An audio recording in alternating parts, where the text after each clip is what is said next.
اکا بلو جان او وردی مرا در اینجا روز کردی موشینکن داره چی خیلی میسر ما رو پس میکنی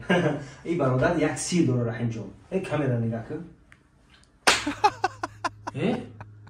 اکا بلو جان ای زدی ابورا زنه کم گرفتی موگ نیست تو ای سیر داره سیر در زبون و جان و سیرش در چیه بگو میرم استفاده برای ما خیلی کتاب خوندم در کار خیز اکو بوشکا رفتیم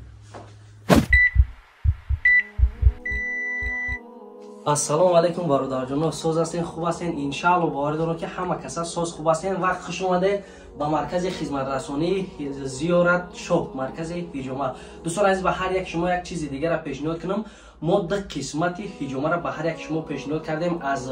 پشت و از پا سیم قسمت از سر میکنیم از سر جان و میبینیم که برای ما چی توصیه میتونم برای از سر هجومه گرفتن تراشیدن سر حتمه یا اینکه یگان طرز خشداره برای هجومه گرفتن و سوال میکنم از بهترین شخصیتی که در انمی کار بسیار میفهمه اکای عبدالله جان و دکتری که در امی آفیس ما کار میکنه هر کسی خوش اومده برادر جان قدیمت السلام علیکم چون کاری اینجا اکای عبدالله جان ساز هستی نشتی اخی دستان گوزه استی برادرم حاجی وقتی شیشتن است اینقدر مردم ما را تماشا دارن ما در همجا بشینیم استراحت کردن وقتی اون رسیده که ما با همه مردم انمی نازکیای هجومه که ایسر میگیریم از همه جای نازکترین با برادران بفهمونیم که کدام نمودش برای ما قلای آسان‌تر اکا بلو جان دو سوال کوتاه اکا برای شما یکم این که موی سر گرفتن حتمیه یا اینکه یگان حالتایی هست که اصل پسند میشه که میزنی بنکر میروه پیش از همه السلام علیکم و رحمت الله با او کلی نفرهایی که رحیم جان احترام میکنید ما را احترام میکنید الله از شما راضی باشه و بعدا برادرم خود به همگان معلوم است که سه قسمت ما گفتیم اول پشت پا و سر شما پشت گرفتین پا گرفتین اکنون سر بهترش خوبه که کال کنی خوبه و اگر که مثلا که بعضی انسان ها نمیخوان که کال نمیکنیم میگیریم ما با اصلو لیکن خوبتر نیست خوبترش کال کردن موضوع کال این موی سرخط نمیشه این سرخطی نمیشه برادر جان عزیز 2 minut وقت رو میگیرم خیلی برام پرگمه خدموی سر ما کم کنم بیام شما هجومه را بگیرین کجا میرین همینجا الحمدلله میدونیم موی سر تا پاس میکنیم ماشاءالله شما این کارم کرده میتونید در اینجا دوستان عزیز 400 روبل در سرتراش خونه نتونیم بیام به پول گرفتن موی سر حاج میبینم حقیقت داره یا نه اینجا سلام خیر پاس کردیم الحمدلله واقعا عجایب بود دیگر محتاج به یگان پرگمه خیر نیست همه در همینجا میشه الحمدلله اکو اختیار به دست دکتر جان میدیم دست در دست قصاب خشاب انا دوستان عزیز قسمت فیتابوچکا به هر یک شما معلومه خوز میدونیم برای سر چی نمود فیتابوچکا ما میگیریم چند منوت رفتیم رحیم جان استراحتات چخیله اکا بلاجان باور کن میگر هر یک چیز در کیفیت خشایده بای سرت روی جان همی آوی عرق هم پاو بیزا درونی جرجر میریزه که باور کن راحت کردیم با فکر من این خیلی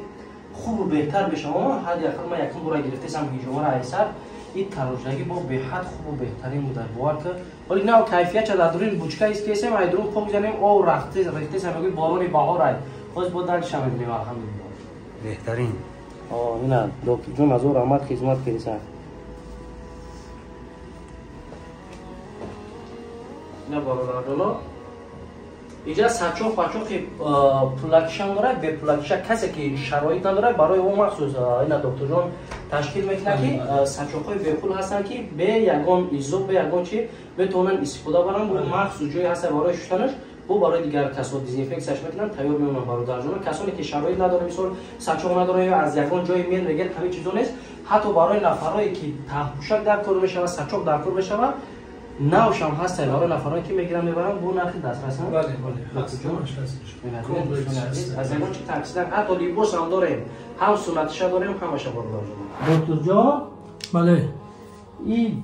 چلیکای خیلی خشوب مساج کرده سی چی نمونی مساج روش که رولیک میگن به نهایت برای عصبو خوبه اول یک مساج میکنیم همه برادر را و بعدا انشاءالله که جمعه شما میگیرید هر یک شخصیت انشاءالله این سالا بوده میشه بیزت نه بله این خوبیش در چیه؟ خوبیش به نهایت عصبو رو آرام میکنه برای خون بسیار بله انسان بودری میکنه و بعدا هجومه که گرفتیم خوبتر میبره اما خونه غیجه به نهایت خوب میبره در زبان جانم انم خوبترش بسیارتر کرد دکتر جان بله های در دستات جان اومه همه یه ماه آیله خدمتتون بیا هر شب سر با مساج کن انشاءالله اور در خدمت برادرای ما جمع بیننده انشاءالله برای مساج سر انشاءالله بیاین این اکو در ایو پره اکرام بچه ها کیفیت چه هیچ نمیکنی تو همین دست اونو مروه چه پوخه چه در سرت نیاره او استابیلیزاتر یا پرد نیست ایشالله دستوی خدمت ای ماشاءالله بس بیت کنم که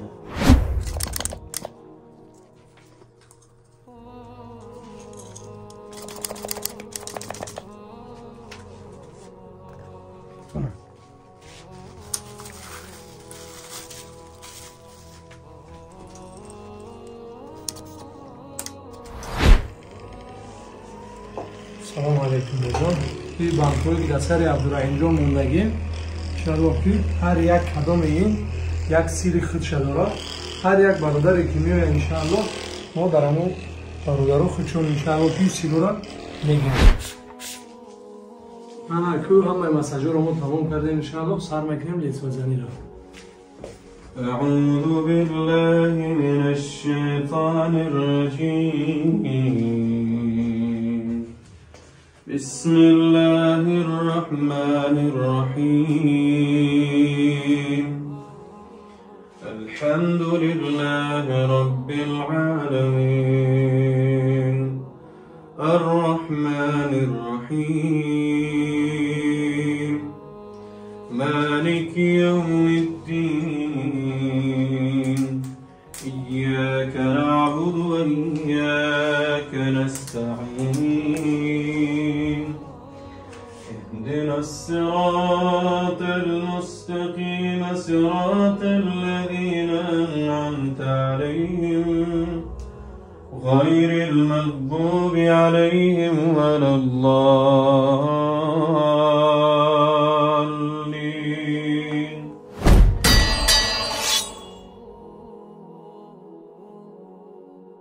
چه شده که احساسات چخیله؟ ماشاءالله اکا دوام شده در روجه گب میزنم رفتیم انا که رحیم جان اینجا بیا این رفا اکا الحمدلله با حضور میشنیم کار تمام بسم الله الرحمن الرحیم انا اکا عبدالله جان اگر زحمت نشود چوی بریزه که با حضور صحبت میکنیم انشاءالله چویا نریزیم این چویا ترکیه ندارم جدا چوی خودم برو بپرلای برای این برای مخصوص برای مهمانان برای تمام مهمانان همه برادران برای هزار رحمت شما برای انسان ها کو برادر با اختیار خودت نمیگویی خودت وقتی که در دلت خداوند میگوید که سنت پیغمبر مون بجا یعنی که رو حجومه بکن برای سلامتی خود با هم خاطر میگوید شما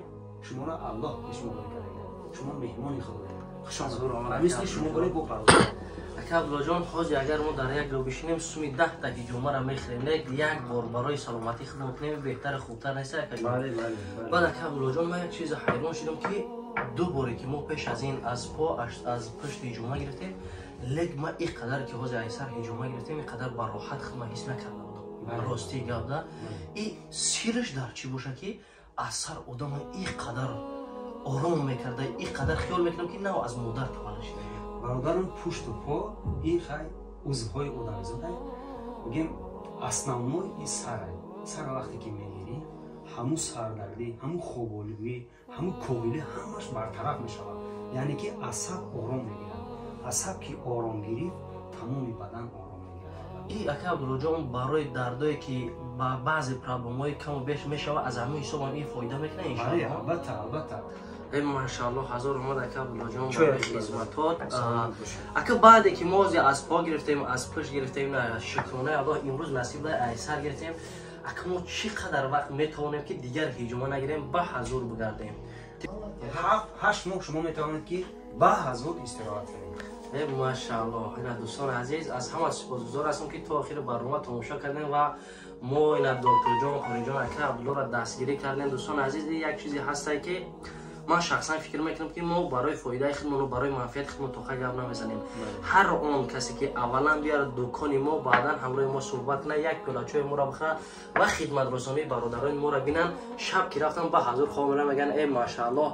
برای 2,500 روبل یا 3,000 روبل سلامتی هر یک خطانه نگاه کنین در ملک غریبی یک روز بیا استراحت کنی یک ماه 2 ماه 3 ماه بره عصبی آرام با حضور کار تبکن مادر جان از مادر جان الحمدلله ما سازم برای هر یک مادر عزیز سلامتی شما مهمه برادر جان از یاد هیچ گاه نبرارین و سلامتیتون حفظ کنین در ملک غریبی. بله. خیر دوستان عزیز الله حفظتون کنه. الله